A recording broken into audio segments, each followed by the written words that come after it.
et à tous, bienvenue dans ce journal de la rétrospective de la semaine.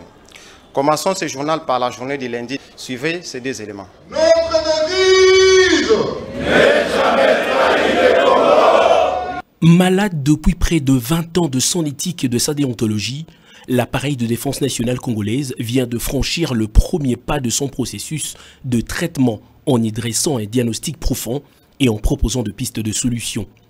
Initialement prévu pour 2 jours, les officiers généraux et supérieurs ont eu besoin de 72 heures pour épuiser la matière contenue dans différents sous-thèmes autour de l'éthique et déontologie de l'armée, avec en conclusion de nombreuses recommandations formulées. Sur le principe d'éthique, de déontologie et de leadership, le séminariste se sont dit qu'il faut sensibiliser et vulgariser le texte, appliquer le trinôme formation, équipement et casernement. Ils ont demandé que soit renforcé le contrôle et l'audit, qu'il soit appliqué les sanctions positives tout comme négatives, qu'il soit respecté le principe de mérite et de compétence, et qu'il soit organisé dans un délai court les états généraux de l'armée. Sur les recrutements, la formation et l'entraînement, les séminaristes recommandent entre autres le respect de critères en choisissant de bons recruteurs, d'adapter la formation aux besoins de l'armée et améliorer les infrastructures. Ce séminariste, en parle le colonel Moukimbi Nenet, leur délégué, affirmait avoir pris l'engagement d'améliorer leur comportement dans l'exercice de leurs tâches et de partager les acquis du séminaire à leurs unités respectives. Fort de cet engagement, le chef de l'État et commandant suprême de forces armées de la République a dans son mot de clôture réitéré sa confiance aux forces armées de la République appelées à mettre terme au règne de forces négatives qui menacent dangereusement l'intégrité du pays. Les commandants de grandes unités que vous êtes devaient donc être capables, à la fin de ces jours de réflexion, de fédérer et de vous organiser pour adapter vos actions à l'évolution du temps et de l'espace.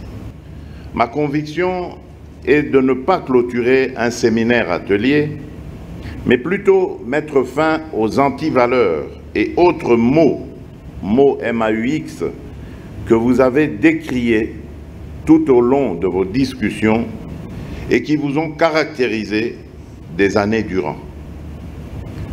Abandonnez-les, enterrez-les et à jamais prenez un nouvel élan.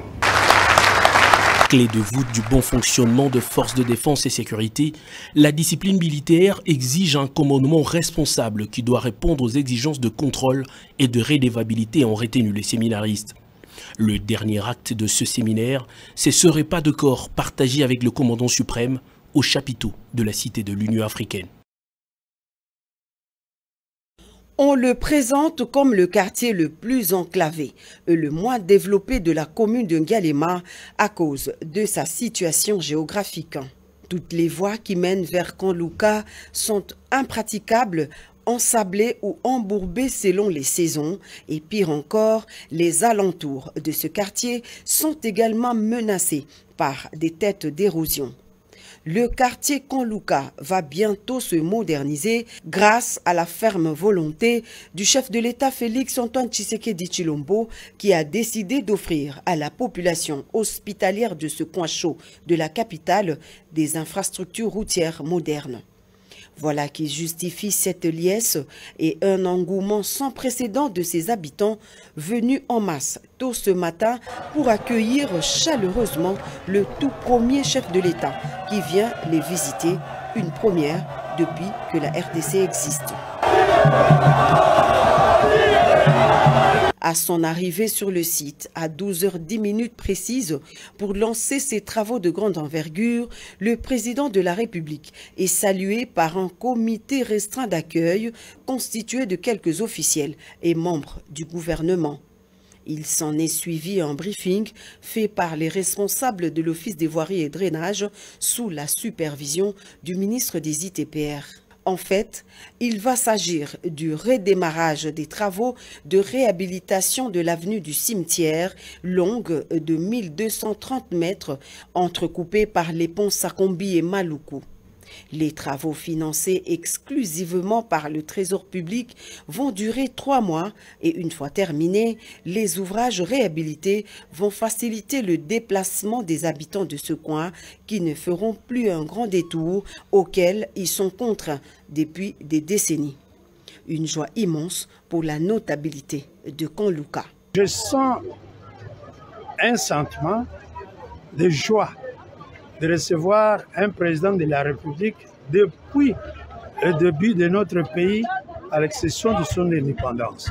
Nous n'avons jamais reçu un président de la République qui s'implique pour le bien-être de notre population. Et pour en avoir le cœur net, le chef de l'État s'est personnellement rendu sur le site où sera jeté le pont Maluku, traversant la rivière Lubudi. En véritable homme de terrain, Félix Antoine Tshisekedi Tshilombo, à travers une marche à pied, allant même jusqu'à traverser les eaux de cette rivière, sorti de son lit, a voulu non seulement communier avec la population de ce quartier enclavé, mais aussi palper du doigt le niveau de calvaire que vit au quotidien les habitants de Kanlouka.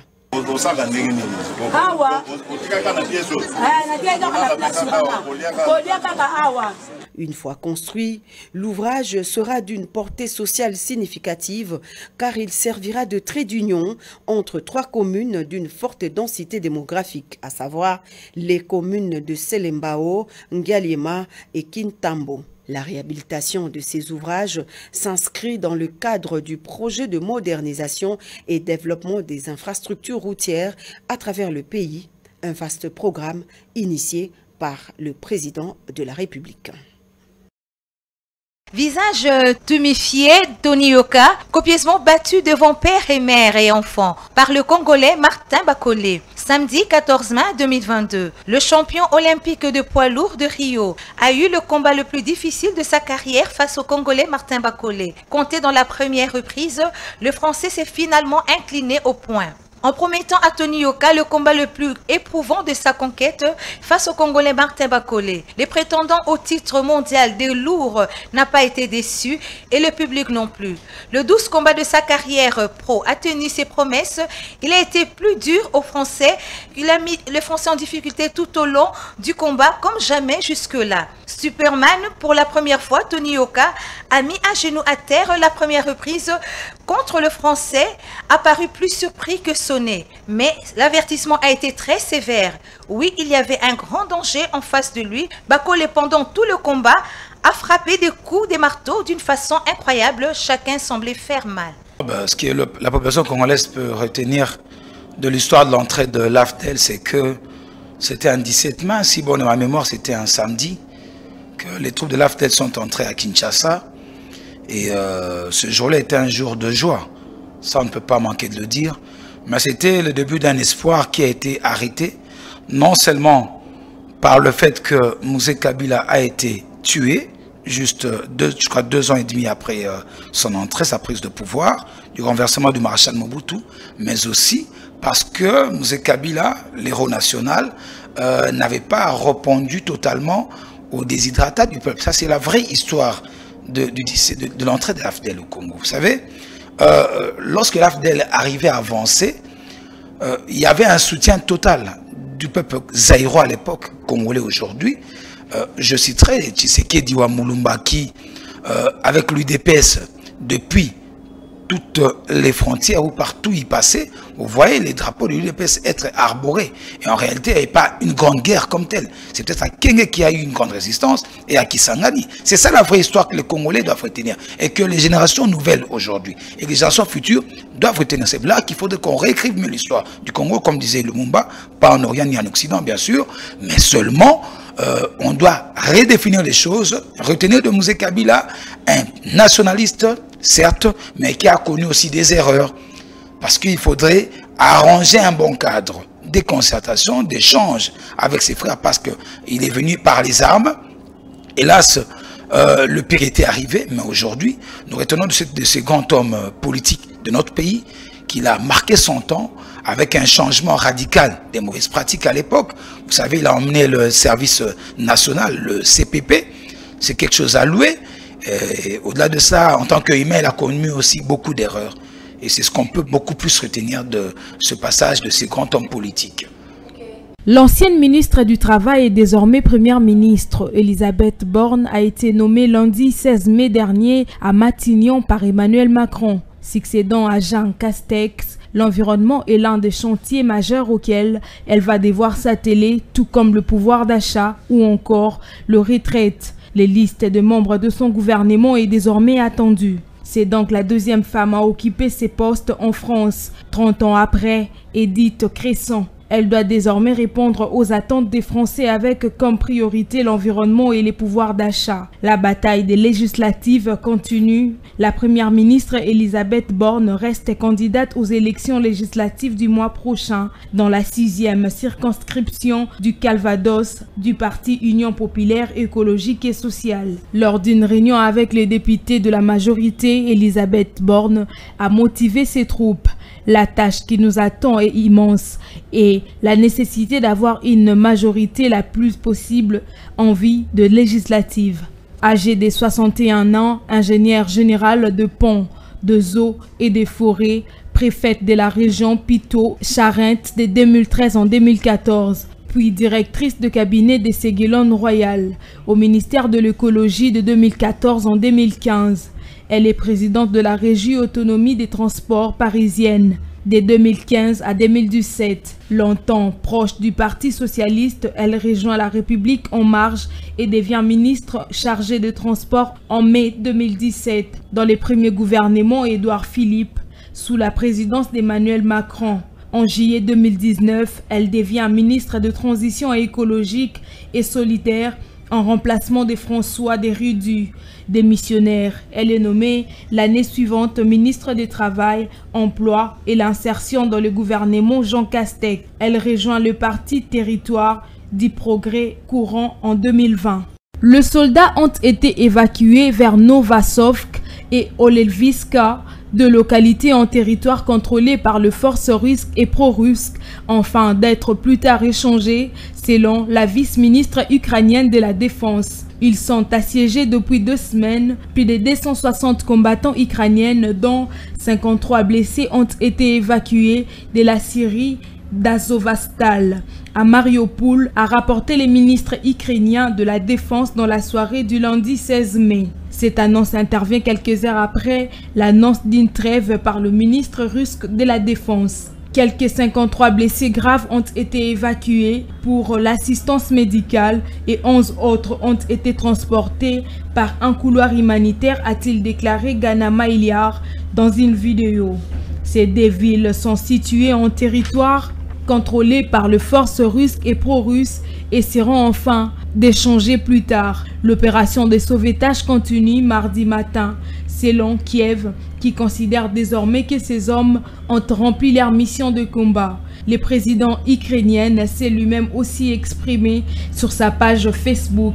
L'Ukraine a besoin de héros vivants, a-t-il dit, assurant que l'essentiel était de sauver la vie de guerre. Près de 1000 soldats ukrainiens, dont 600 blessés, ont été retranchés dans les décalages des souterrains de ces sites industriels. Véritable ville dans la ville, avec ses kilomètres de galeries souterraines, il s'y était retranché après avoir subi pendant plus d'1 mois le siège de Mariupol attaqué par les armes russes dès le début de la guerre et aujourd'hui totalement ravagé.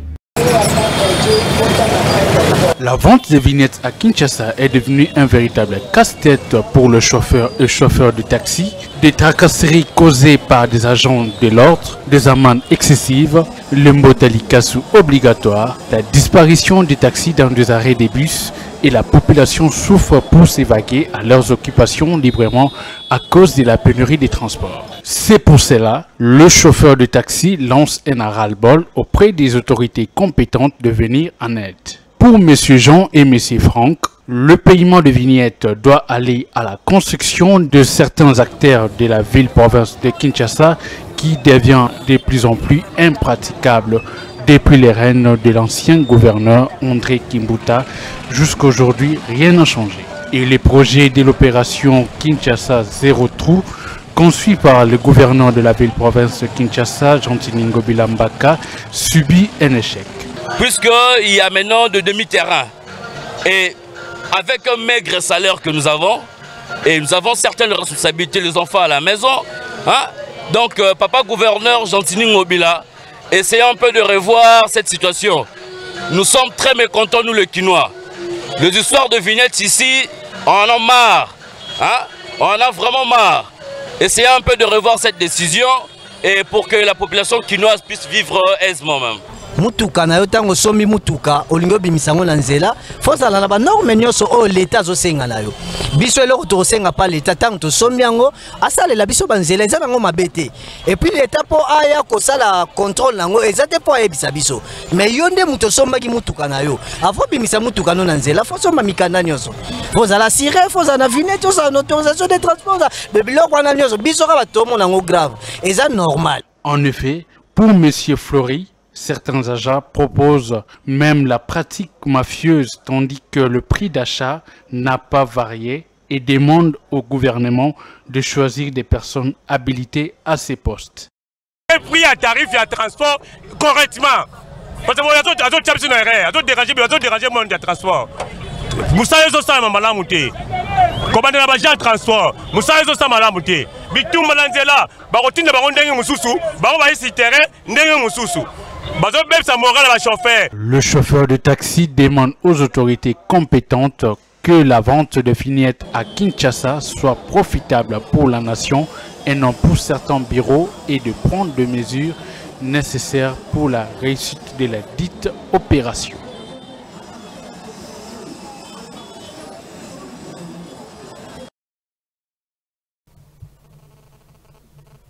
Quelle que soit la durée de la nuit, le soleil finit toujours par apparaître, dit-on. Et la vérité synonyme de l'éclairage a emballé l'assistance aujourd'hui à Sultani Hotel au bord du majestueux fleuve Congo avec cette allocution qui était gelée durant plus de 20 cruelles années.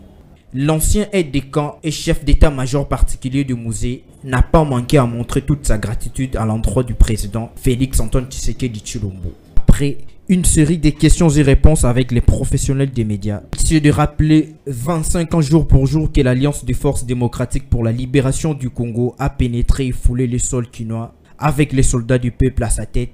Et pour nous laisser cette phrase ultra patriotique, n'est jamais trahir le Congo. Vous, n'est-ce pas, peut-être, c'est peut-être difficile de se taire, mais s'il vous plaît, vous ne pouvez pas vous imaginer le mal. Nous savons que nous avons, comme j'ai dit, nous avons deux petits problèmes. Nous les résolvons. Le chef est là, il a fait le séminaire. Et nous continuons à arrêter les gens. Il y avait un non-État là-bas, là, à l'Ituri. Nous sommes en train de remettre l'autorité de l'État. Et je crois que c'est aussi un grand problème là-bas. Parce que les gens ne veulent pas que cet État revienne. Je crois que vous êtes au courant que depuis que nous sommes là, en ce qui concerne la fiscalité et les impôts à l'extérieur, les impôts à l'intérieur et même les taxes, tout a augmenté. Plus de 100%.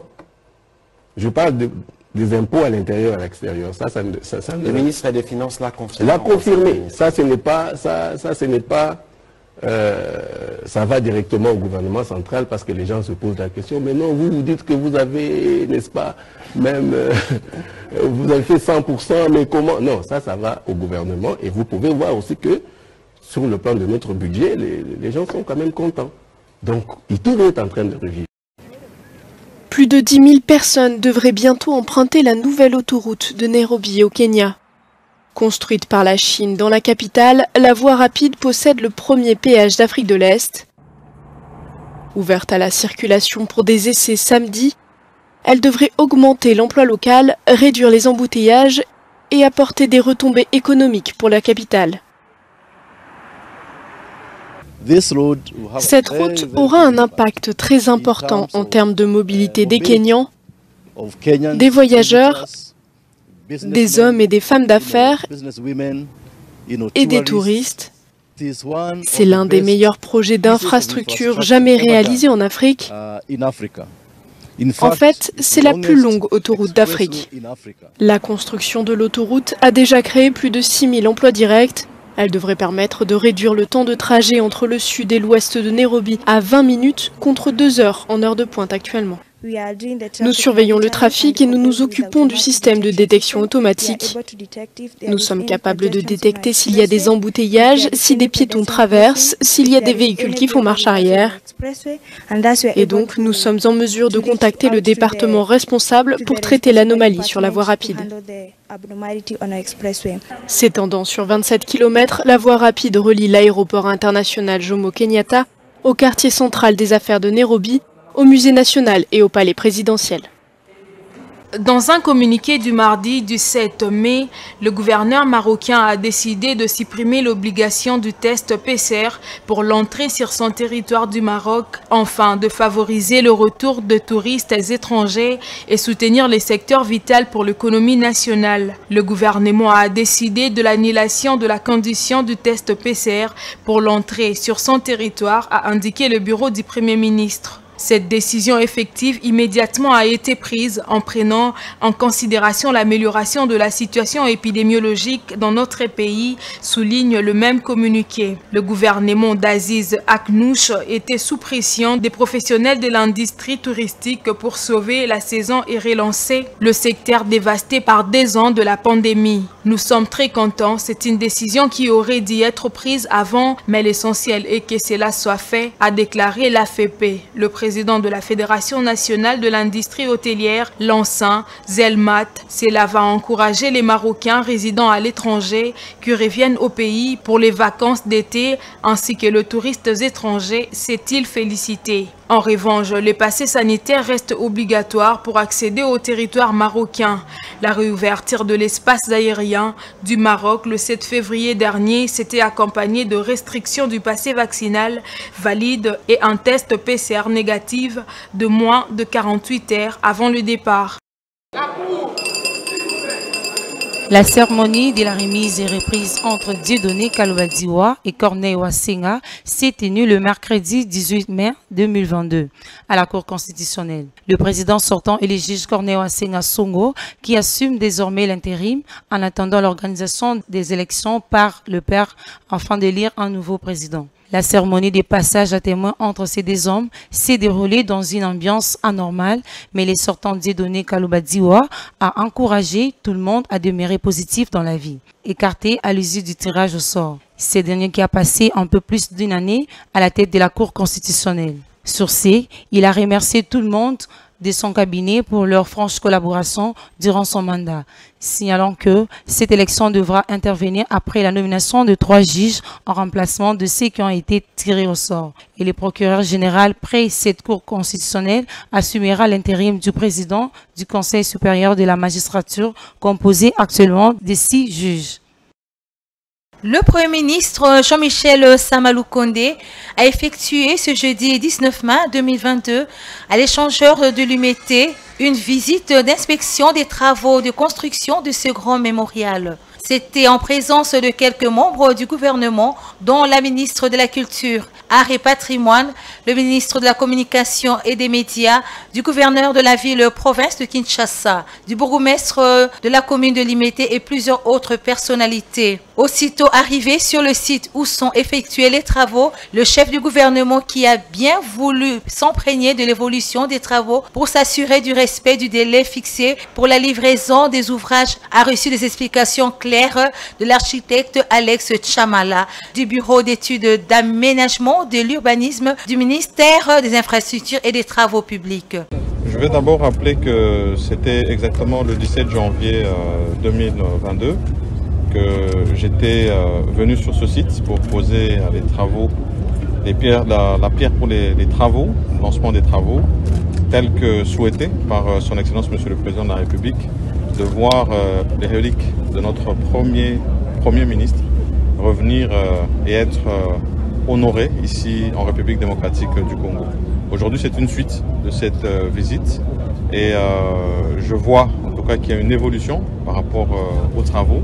Il y a une volonté d'accomplir ce projet dans les délais, parce que nous étions fixés ces délais pour la mi de l'année et nous espérons les tenir.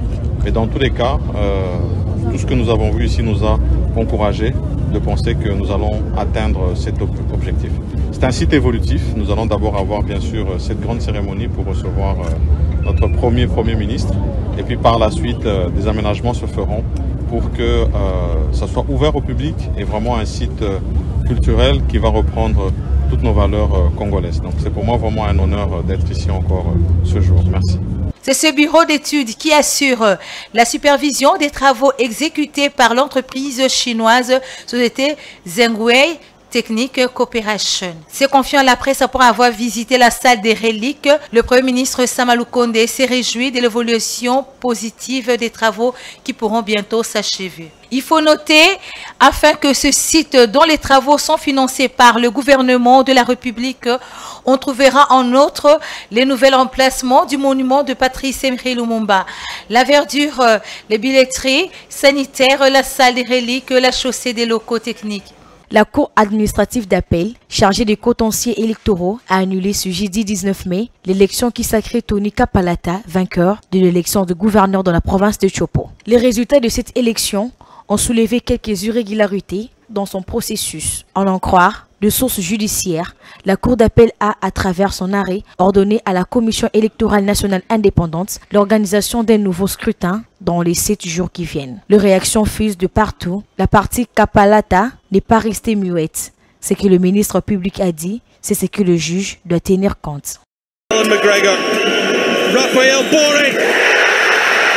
Un accomplissement historique pour le club allemand de Francfort qui s'est notamment défait du FC Barcelone en demi-finale et de West Ham pour se hisser jusqu'en finale devant plus près de 44 000 supporters au stade Sanchez-Pizjuan. Au cours du match, l'ouverture du score est intervenue à la 57e minute par le joueur Joe Haribo avec un ultime tir au but transformé pour conclure la séance parfaite de Zègle.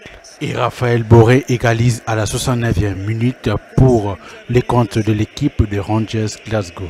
Après avoir signé 2 arrêts décisifs au bout de la prolongation, d'abord devant Ryan Kent à la 118e minute, puis sur un coup franc de James Tavernier à la 120e plus 2 minutes de temps additionnel, le gardien de Francfort Trapp a stoppé la tentative du vétéran gallois Aaron Ramsey pendant la séance de tir au but pour sacrer son équipe.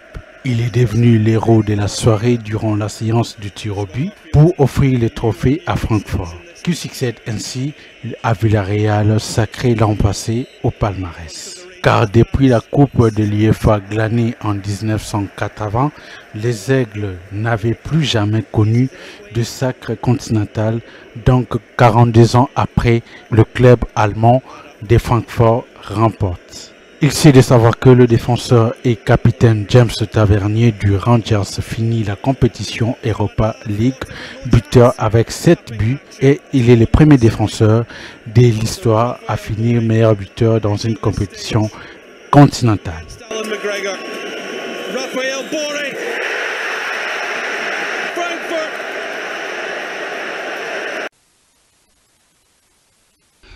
L'ambiance était conviviale dans le chapiteau de la Cité de l'Union africaine où le chef de l'État, Félix Antoine Tshisekedi Tshilombo, a rencontré le président du Sénat, Bahati Lukwebo, et une forte délégation des sénateurs, toutes tendances confondues. La situation sécuritaire dans l'est du pays, principalement au Nord Kivu et en Ituri, les 2 provinces en état de siège, était évoquée au cours des échanges. Le chef de l'État a réitéré sa détermination dans la recherche de voies et moyens de restaurer la paix et la stabilité dans cette partie du pays. Il se met aussi à l'écoute des élus du peuple, eux qui sont proches de la population. Ma détermination reste sans faille, quelle que soit la direction que prendra les événements. Donc, c'est-à-dire on maintient l'état de siège ou on le transforme en autre chose, peu importe, je suis à votre écoute. Comme je l'ai été d'ailleurs au moment où nous avons pris la décision d'instaurer cet état de siège. Et je l'ai promis, je vais, dans les jours qui viennent, réunir un parterre de représentants du peuple d'Ituri au Sénat, à l'Assemblée nationale et même au gouvernement, ensemble avec les officiers supérieurs de l'armée ainsi que d'autres autorités.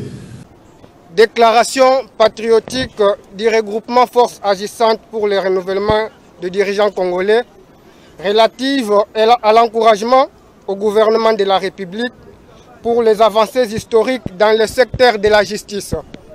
En RDC, depuis l'histoire des régimes politiques et des gouvernements, la justice de notre pays a traversé des moments et des réalités, des tristes souvenirs pour la population congolaise. L'avènement de l'alternance démocratique acquise par notre lutte citoyenne de 2018 apporte ce jour la quasi-satisfaction de l'attente de la population à un état de droit. La lutte contre la corruption, l'impunité, la gestion quasi saine des prisons et l'humanisation des conditions carcérales. À cet effet, l'état de droit tant souhaité, qui traque des détourneurs des deniers publics, a tracé le boulevard de l'assainissement, de mobilisation des recettes publiques, garantissant les progrès dans plusieurs secteurs de la vie nationale et la satisfaction générale. Le ministère de Justice et Garde des Sceaux en particulier. C'est ainsi, nous demandons au pouvoir législatif, l'Assemblée nationale et le Sénat, de privilégier la réadaptation du budget alloué à la justice afin qu'elle réponde efficacement aux exigences d'un état de droit pour le peuple, que nous souhaitons être renforcés et pérennisés positivement, mais aussi encourager les processus de partenariat public-privé qui participeraient à l'amélioration de cet appareil judiciaire. Notre organisation reste ouverte à soutenir les actions du gouvernement. Quant à ce, le mémorandum sera déposé au ministère de la Justice et une copie sera réservée à 2 chambres du Parlement pour ce travail. Nous vous remercions. Et ces infos hebdomadaires, retrouvons-nous samedi prochain, même heure, même chaîne et avec les mêmes plaisirs. Je vous remercie. Bonne soirée chez vous.